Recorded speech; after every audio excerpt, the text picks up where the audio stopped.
The Battle of Kursk cannot be understood without first examining the condition of the Eastern Front in the aftermath of Stalingrad. The surrender of the German Sixth Army in February 1943 marked the end of one phase of the war and the beginning of another. Although the conflict on the Eastern Front was far from over, the balance of initiative had shifted in a way that neither side could ignore. Following the destruction of the Sixth Army, the German Wehrmacht faced a crisis unprecedented in scale. Entire formations had been annihilated. Tens of thousands of experienced soldiers and officers were lost. Equipment shortages worsened as tanks, artillery, and aircraft destroyed at Stalingrad could not be replaced quickly. Morale among German troops declined sharply, particularly among units transferred to the Eastern Front after witnessing the fate of their predecessors. Yet despite this catastrophe, the German army did not collapse. Throughout the spring of 1943, German forces conducted an organized withdrawal from exposed positions in southern Russia. The retreat was costly, but it restored a measure of stability to the front. Defensive lines were shortened, and surviving units were reorganized. The Eastern Front after Stalingrad stretched from the Baltic Sea in the north to the Black Sea in the south. It remained the largest and most violent theater of war in the world. Millions of soldiers faced each other across vast distances, with neither side capable of disengagement. In the central sector of the front, a distinctive geographic feature emerged: the Kursk Salient. This bulge in the Soviet lines extended westward into German-held territory, roughly 250 kilometers wide and 160 kilometers deep. It was created by the Winter Soviet offensive following Stalingrad, which pushed German forces back unevenly. The Kursk Salient posed both a threat and an opportunity. For the Germans, it represented a vulnerable protrusion that could potentially be cut off by a coordinated attack from the north and south. For the Soviets, it was a forward position that anchored their defenses and threatened German lines of communication. Both sides recognized the importance of Kursk immediately. The region itself was not a major industrial center like Stalingrad, nor did it possess the same symbolic value. Its significance was operational. Control of the salient would determine the shape of the Eastern Front for the remainder of 1943. German leadership faced difficult choices. Adolf Hitler and the High Command debated whether to remain on the defensive or attempt to regain the initiative through a major offensive. The defeat at Stalingrad had demonstrated the dangers of overextension, yet abandoning offensive action risked conceding momentum to the Red Army. For the Soviet Union, the situation was equally complex. Victory at Stalingrad had come at enormous cost. Entire armies were exhausted. Equipment losses were staggering. Despite this, Soviet production was accelerating. Factories relocated east of the Urals continued to deliver tanks, artillery, and aircraft in growing numbers. The Red Army was recovering faster than German intelligence estimated. Throughout March and April 1943, both sides rebuilt their forces. German units received new equipment, including the Tiger I heavy tank and the newly introduced Panther medium tank.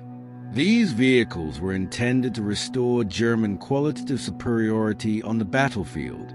Training programs emphasized armored warfare and anti-tank tactics.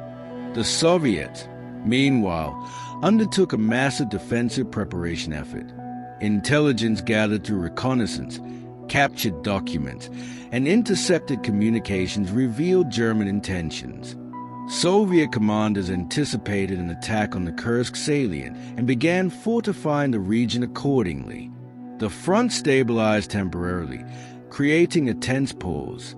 Neither side launched major operations during this period. Instead, the Eastern Front entered a phase of preparation and anticipation. Soldiers dug trenches, laid mines, and stockpiled supplies. Commanders refined plans and assessed their opponents' capabilities. The landscape around Kursk played a critical role in shaping these preparations. The region consisted of rolling plains, open fields, and limited natural obstacles. Unlike Stalingrad's urban environment, Kursk offered ideal conditions for large-scale armored operations. This fact influenced both German offensive planning and Soviet defensive strategy. By late spring 1943, the Eastern Front was poised for another massive confrontation. The lessons of Stalingrad loomed over every decision. German commanders sought to avoid encirclement at all costs. Soviet leaders aimed to absorb the enemy's attack and then destroy their forces through counteroffensives. The Kursk Salient became the focal point of this strategic standoff. It was here that the Wehrmacht hoped to regain initiative, and where the Red Army intended to break German offensive power once and for all. The stage was set not for a war of movement, but for a deliberate clash of preparation, firepower, and endurance. Unlike earlier battles, both sides knew what was coming. Neither side underestimated the other. In the quiet before the storm, the Eastern Front after Stalingrad was marked by exhaustion, recovery, and calculation. The next major battle would not be accidental. It would be planned, anticipated, and prepared for on a scale never seen before. That battle would be fought at Kursk. In the months following the defeat at Stalingrad, German military leadership faced a strategic dilemma unlike any encountered earlier in the war. The Wehrmacht had lost an entire field army, yet it still occupied vast areas of the Soviet Union. The question confronting Adolf Hitler and the German High Command was not whether the war could be won quickly, but how the initiative on the Eastern Front could be restored. This search for initiative led to the conception of Operation Citadel. Operation Citadel was envisioned as a limited but decisive offensive aimed at eliminating the Kursk Salient. German planners believed that by cutting off this large protrusion in the Soviet lines, they could destroy significant Red Army forces, shorten the front, and regain operational flexibility. The operation was not intended to conquer territory for its own sake, but to weaken Soviet military power through encirclement and destruction. The plan called for a classic pincer movement. From the north, Army Group Center would strike southward. From the south, Army Group South would attack northward. The two forces would meet east of Kursk, sealing the encirclement. The design echoed earlier German successes in 1941, when large Soviet formations had been trapped and destroyed through rapid armored advances. At the heart of Operation Citadel lay confidence in German armored superiority. Despite losses, the Wehrmacht still believed in the qualitative edge of its tanks, crews, and tactical doctrine. German industry had begun delivering new armored vehicles that promised to outperform their Soviet counterparts. Among these were the Tiger I heavy tank and the Panther medium tank. The Tiger, with its thick armor and powerful 88mm gun, was capable of destroying Soviet tanks at long range. The Panther, designed as a response to the Soviet T-34, combined sloped armor with high mobility and a long-barreled 75mm gun. These vehicles were intended to spearhead the assault at Kursk. German commanders hoped that these new tanks would restore the shock effect that had defined earlier campaigns. Combined with experienced crews and close coordination between armor, infantry, artillery, and air power, Operation Citadel was expected to deliver a decisive blow. However, the planning process revealed deep divisions within German leadership. Many senior officers expressed concern about the operation. They argued that the Red Army had grown stronger, that surprise had been lost, and that a frontal assault against prepared defenses carried enormous risk. Some advocated a defensive posture, allowing Soviet forces to attack first and then counterattacking under more favorable conditions. Hitler himself vacillated. Initially inclined toward action, he repeatedly postponed the start of Operation Citadel. Each delay was intended to allow more tanks to arrive at the front, particularly the Panthers. Yet these postponements had unintended consequences. Every week of delay allowed the Soviets to strengthen their defenses. Minefields expanded, trenches deepened, and Anti-tank guns multiplied. Defensive belts grew in depth and complexity. German intelligence was aware of Soviet preparations but underestimated their scale. Operational command for the attack was divided. In the south, Field Marshal Erich von Manstein commanded Army Group South, including the powerful 4th Panzer Army. Manstein favored aggressive action and believed that even a limited success could be exploited operationally. In the north, Field Marshal Gunther von Kluge led Army Group Center, which faced stronger Soviet defenses and more difficult terrain. Coordination between these forces was complex. Timing was critical. Any delay or failure on one axis would jeopardize the entire plan. Unlike earlier operations, there was little room for improvisation once the attack began. The Luftwaffe was assigned a crucial role. German air power was to provide close support to armored units, suppress Soviet artillery, and disrupt reinforcements. Although still formidable, the Luftwaffe faced growing Soviet opposition. The Red Air Force had recovered significantly since 1941 and could no longer be dismissed. Logistical challenges also weighed heavily on the plan. The concentration of armor required vast amounts of fuel, ammunition, and spare parts. Rail lines were overstretched, and repair facilities struggled to keep pace with mechanical failures, particularly among the new Panther tanks, which suffered from reliability issues. Despite these difficulties, Operation Citadel moved forward. By late June 1943, German forces were positioned for the assault. Units were concentrated. Tanks lined up in staging areas, and final orders were issued. Soldiers were briefed on objectives and terrain. Expectations varied, from cautious optimism to deep unease. On the Soviet side, preparation continued unabated. Defensive positions were laid in depth, extending dozens of kilometers behind the front. Each belt was designed to absorb and slow the German advance, buying time for reserves to respond. Soviet commanders anticipated the direction and timing of the attack with remarkable accuracy. The German plan relied on speed, concentration, and breakthrough. It assumed that armored forces could penetrate defenses before Soviet reserves could intervene. Yet the conditions that had enabled earlier German victories no longer existed. The Red Army was better trained, better equipped, and prepared for exactly this kind of assault. As July approached, the tension along the Kursk Salient intensified.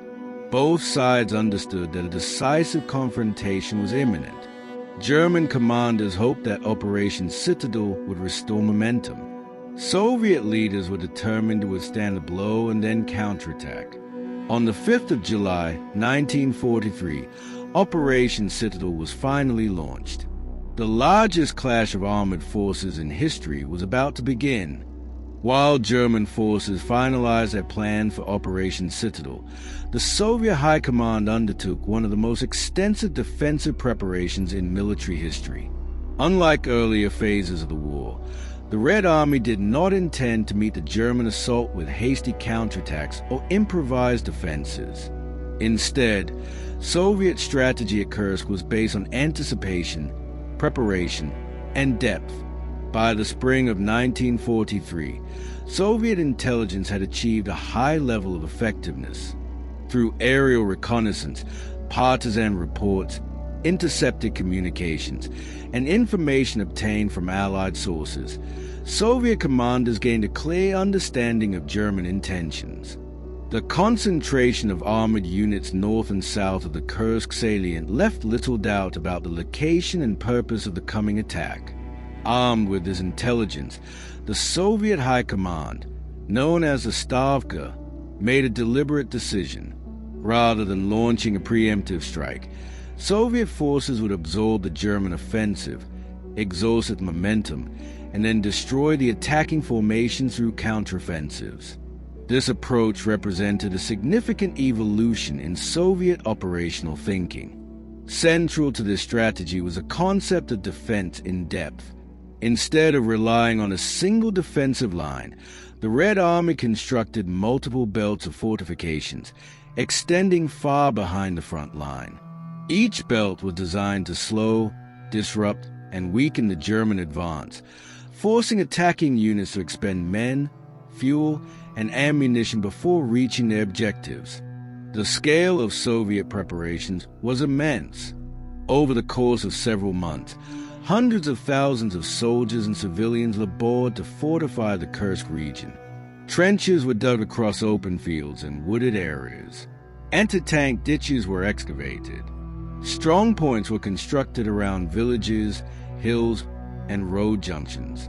Mine warfare played a critical role. Soviet engineers laid millions of anti-tank and anti-personnel mines, creating dense minefields and likely avenues of approach. These minefields were carefully mapped and integrated into the overall defensive system. Their purpose was not only to destroy German tanks, but to slow advances and channel armor into killing zones covered by artillery and anti-tank guns. Artillery was positioned in depth as well. Soviet doctrine emphasized mass firepower. Guns were concealed and camouflaged to avoid detection. Pre-registered firing zones allowed rapid response to German breakthroughs. Mobile artillery units were prepared to reposition as the battle developed. Anti-tank defenses were strengthened dramatically. Dedicated anti-tank units were deployed in large numbers, equipped with guns capable of engaging German armor at various ranges. Infantry units were trained extensively in close-range anti-tank combat, using grenades, mines, and explosive charges. The Red Army also made extensive use of camouflage and deception. Dummy positions, false minefields, and misleading troop movements were employed to confuse German reconnaissance. Real defensive positions were concealed whenever possible, denying attackers accurate intelligence. Soviet tank formations were held back from the front lines.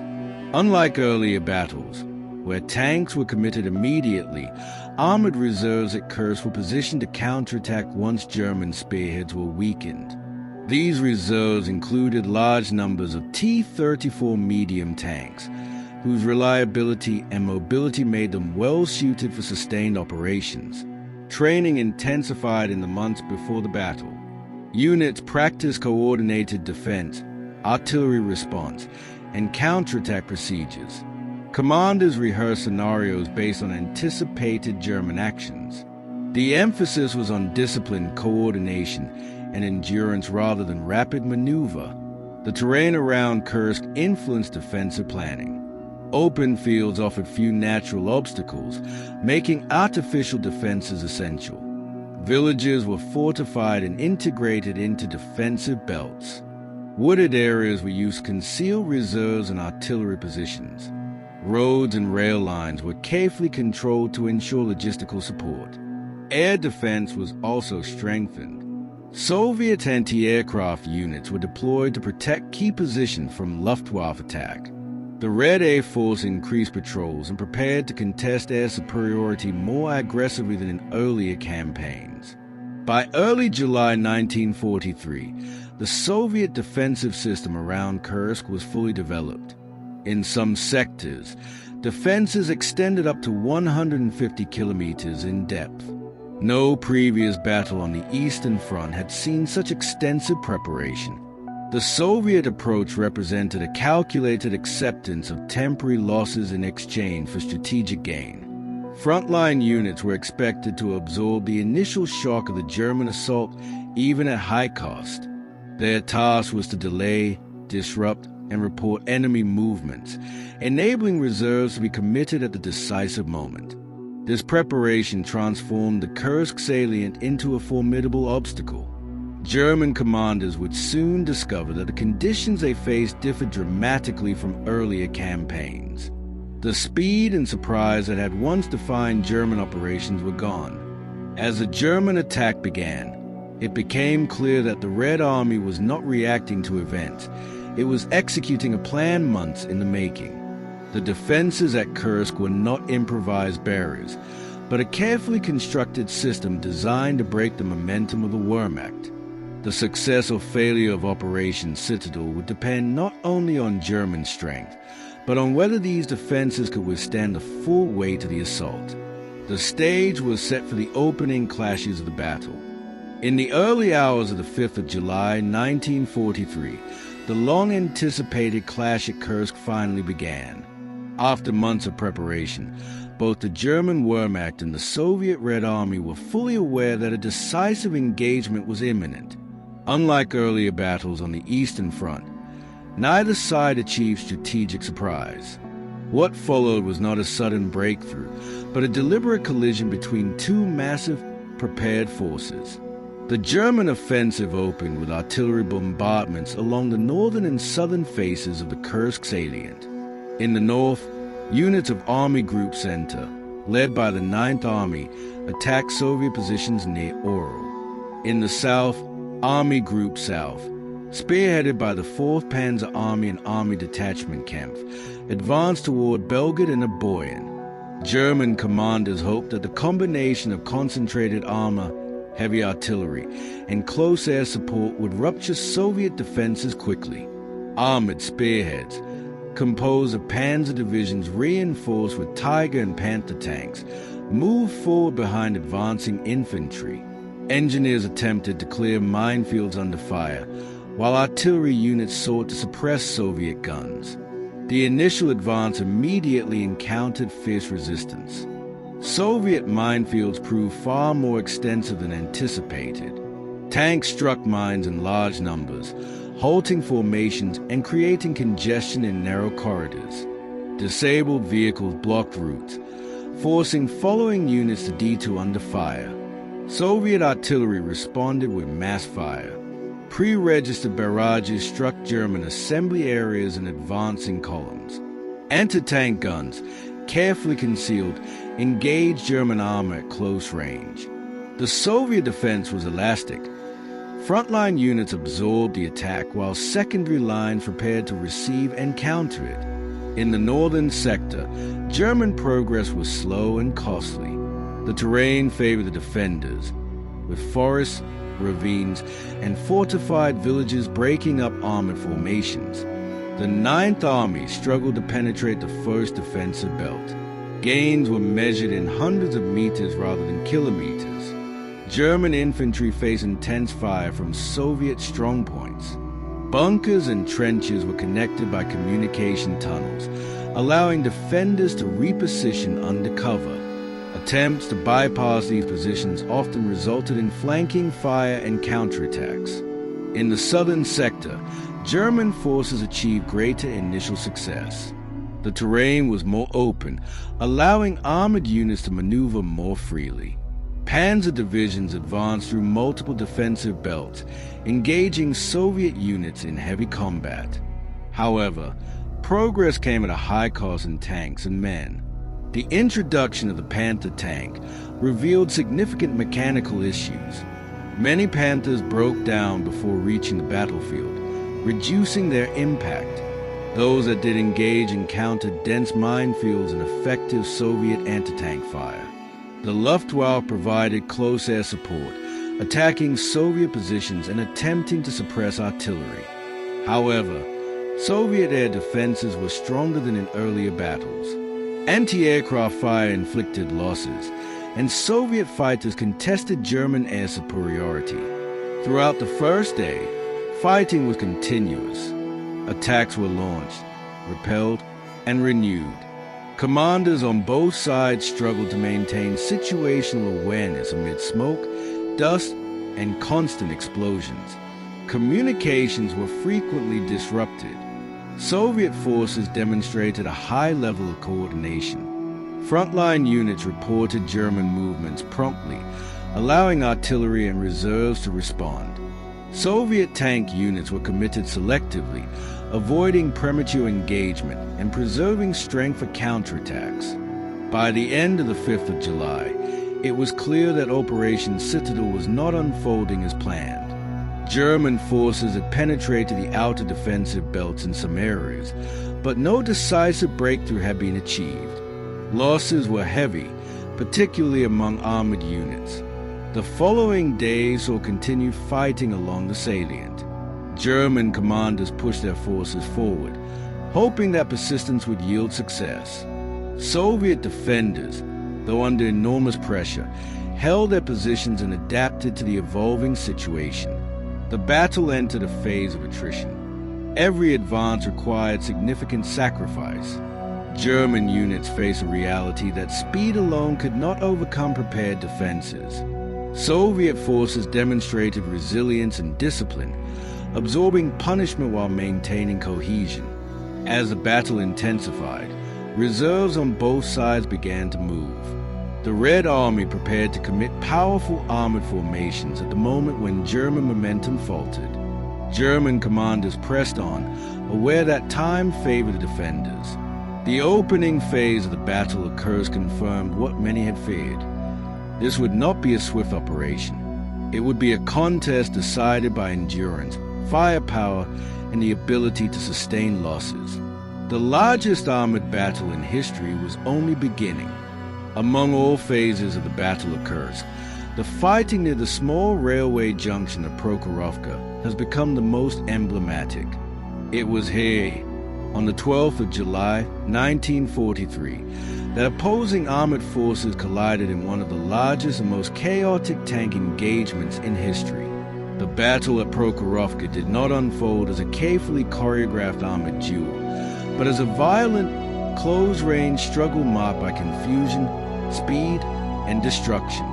By early July, German forces advancing from the south had achieved deeper penetration than their counterparts in the north. Units of the 2 SS Panzer Corps, including the elite Leibstandarte, Das Reich, and Totenkopf divisions, pushed steadily toward the northeastern edge of the Kursk Salient.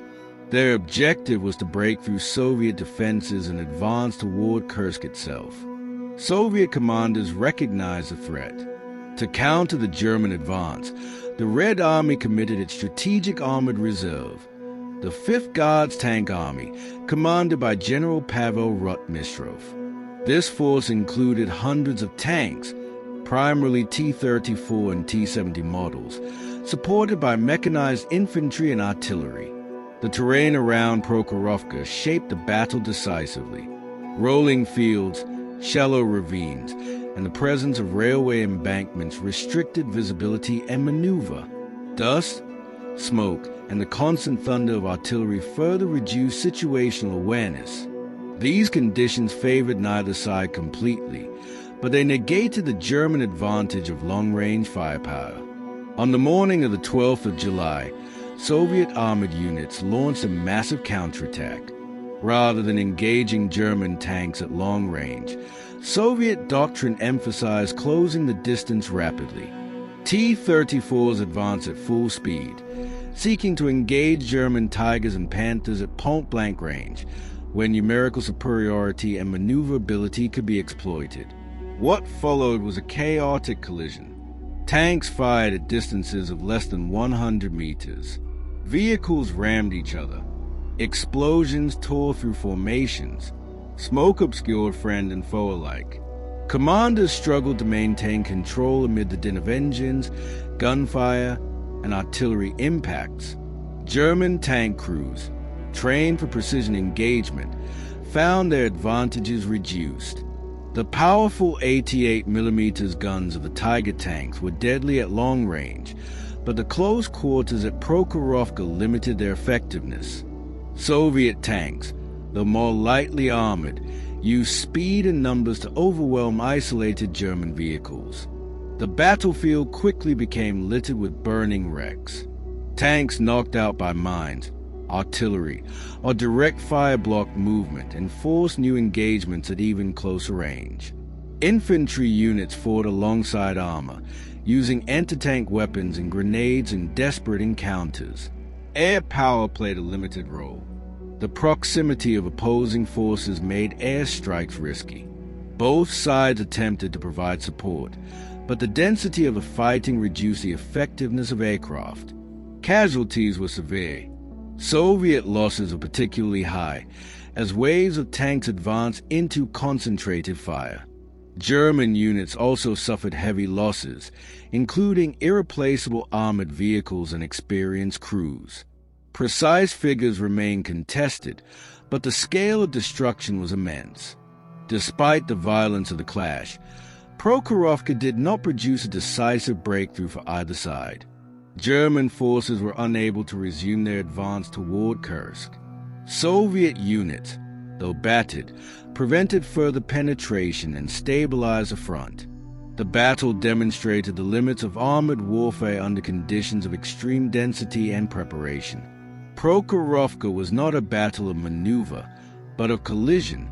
Tactical control gave way to survival and improvisation. By the end of the day, both sides were exhausted.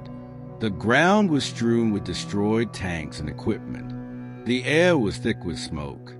The engagement had consumed vast resources without delivering a clear victory.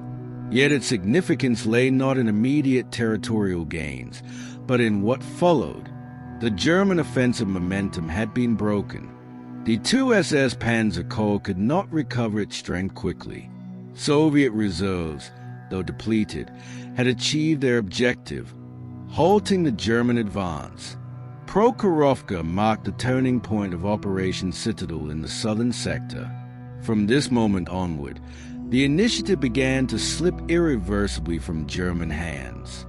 The largest tank clash in history had ended not with a breakthrough, but with exhaustion. By mid-July 1943, the momentum of the German offensive at Kursk had begun to fade. The initial hopes of breaking through Soviet defenses and encircling forces within the Kursk Salient were no longer realistic. What had been conceived as a decisive operation increasingly became a struggle to avoid further losses. The German Wehrmacht, having committed its best armored formations, faced the limits of its offensive capability. In the northern sector, the failure of the Ninth Army to achieve significant penetration was already evident. Repeated assaults against deeply layered Soviet defenses resulted in high casualties and minimal gains. German infantry and armor were worn down by minefields, artillery fire, and well-coordinated Soviet resistance. The northern pincer stalled completely. In the southern sector, although German forces had advanced further, their progress had come at enormous cost. The clash at Prokhorovka depleted the striking power of the 2 SS Panzer Corps. Losses in tanks and experienced crews could not be replaced quickly. Mechanical breakdowns further reduced combat effectiveness. German commanders recognized that the conditions required for success, speed, surprise, and concentration, no longer existed. Soviet defenses had absorbed the attack, and reserves were now being committed in increasing numbers. The Red Army was no longer merely reacting, it was preparing to seize the initiative. On the 12th of July, 1943, the same day as the fighting at Prokhorovka, the Soviet Union launched Operation Kutuzov against German positions north of the Kursk Salient. This offensive targeted the Ural region, threatening to encircle German forces that had been engaged in Operation Citadel. The timing was deliberate, designed to exploit German overextension. Operation Kutuzov began with massive artillery barrages followed by infantry and armored assaults. German defensive positions, already weakened by earlier fighting, struggled to withstand the pressure. The Red Army advanced steadily, forcing German units to divert reserves away from the Kursk offensive. In the south, Soviet forces prepared a second counteroffensive. On the 3rd of August, 1943, Operation Polkovodich-Rumyantsev was launched against German positions near Belgrade and Kharkov. Once again, the Red Army employed overwhelming firepower and coordinated armored thrusts to exploit German weakness. These Soviet operations transformed the battle. What had begun as a German offensive became a series of defensive withdrawals. German units fought to delay Soviet advances, trading territory for time. The Wehrmacht's ability to conduct large-scale offensive operations on the Eastern Front was effectively exhausted. The role of the Luftwaffe diminished further. Aircraft losses and fuel shortages limited its capacity to support ground forces. Soviet air power, though still inferior in quality, was present in growing numbers and increasingly contested the skies. On the 13th of July, 1943, Adolf Hitler ordered the termination of Operation Citadel. External events, including the Allied landing in Sicily, compounded concerns about German strategic overstretch. The decision marked the formal end of Germany's last major offensive in the east. The German withdrawal from the Kursk region was conducted under constant pressure. Soviet forces pursued relentlessly, attacking retreating columns and striking at rear areas. Defensive lines were improvised but could not halt the advance entirely. The Soviet counteroffensives demonstrated a new level of operational coordination. Artillery, armor, infantry, and air units worked together in a manner that had been rare earlier in the war. The Red Army applied lessons learned from years of combat, transforming numerical strength into effective combat power. German casualties continued to mount during the retreat. Equipment abandoned due to mechanical failure or lack of fuel was destroyed by its crews. Units that had entered the battle at near full strength emerged severely reduced. By late summer 1943, the front had shifted decisively. German forces were no longer dictating the course of operations. The initiative had passed to the Red Army, which continued to push westward across a broad front. The failure of Operation Citadel was not the result of a single error, but of structural limitations. German industry could not replace losses at the rate required. Soviet defenses had matured, and their operational planning had become increasingly sophisticated. The Battle of Kursk thus marked the end of an era. The Wehrmacht would fight on, often with determination and skill, but it would no longer launch major strategic offensives on the Eastern Front. The Red Army, by contrast, would carry the war toward Germany itself. The counteroffensive that followed Kursk were not isolated actions, but the beginning of a sustained Soviet advance. The balance of power had shifted permanently. The final phase of the Battle of Kursk was complete. What remained was to assess its consequences. When the fighting around the Kursk Salient finally subsided in August 1943, the scale and consequences of the battle became fully apparent. The Battle of Kursk was not defined by the capture or loss of a single city, but by the irreversible transformation it imposed upon the Eastern Front. Its aftermath reshaped military capabilities, strategic priorities, and the conduct of the war itself. The physical battlefield bore the marks of unprecedented mechanized warfare. Vast areas of countryside were scarred by craters, wrecked vehicles, and abandoned equipment. Fields once used for agriculture were strewn with the remains of tanks, artillery pieces, and transport vehicles. Many areas remained hazardous long after the fighting ended due to unexploded ordnance and extensive minefields. Casualties were immense. Both sides suffered hundreds of thousands of killed, wounded, and missing. German losses included a significant portion of their remaining armored strength.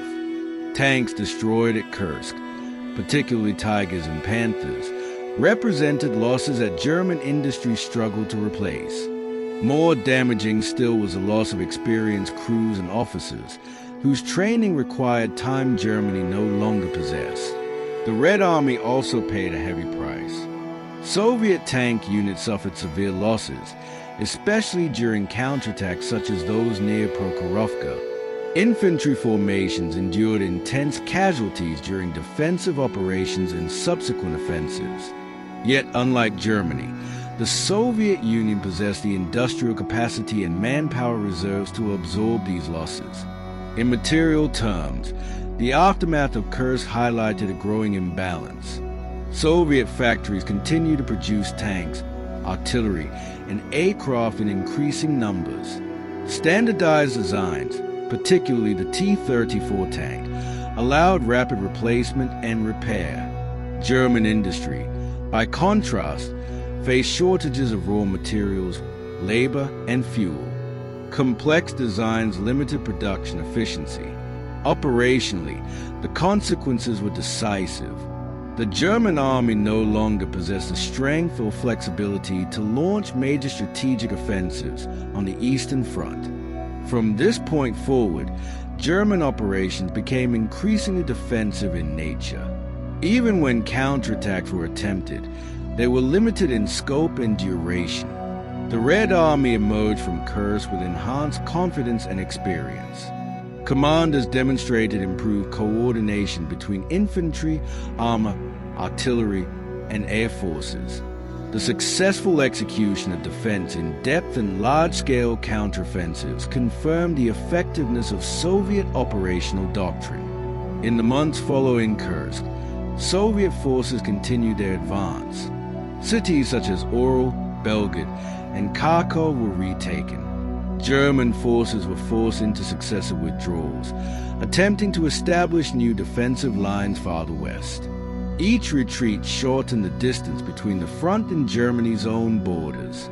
Strategically, Kursk marked the end of German hopes for regaining the initiative in the east.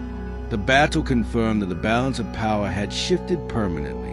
The Red Army would dictate the pace and direction of operations for the remainder of the war.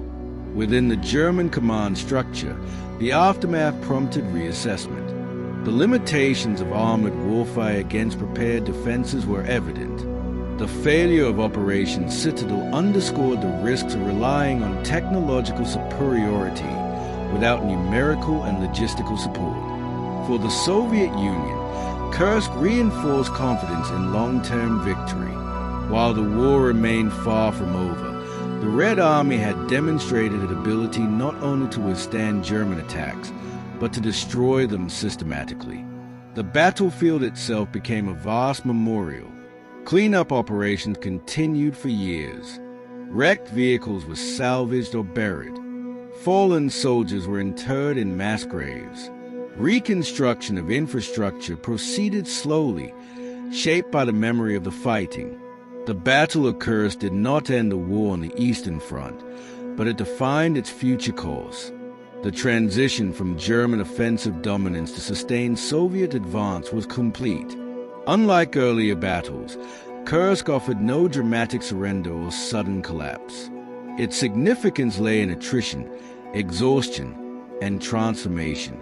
It was a battle that consumed the remaining offensive strength of the Wehrmacht and confirmed the Red Army's ascendancy.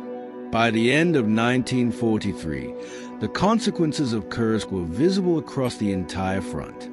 German forces were retreating. Soviet forces were advancing. The direction of the war was no longer in doubt. The Battle of Kursk had concluded. Its outcome would shape every major operation that followed.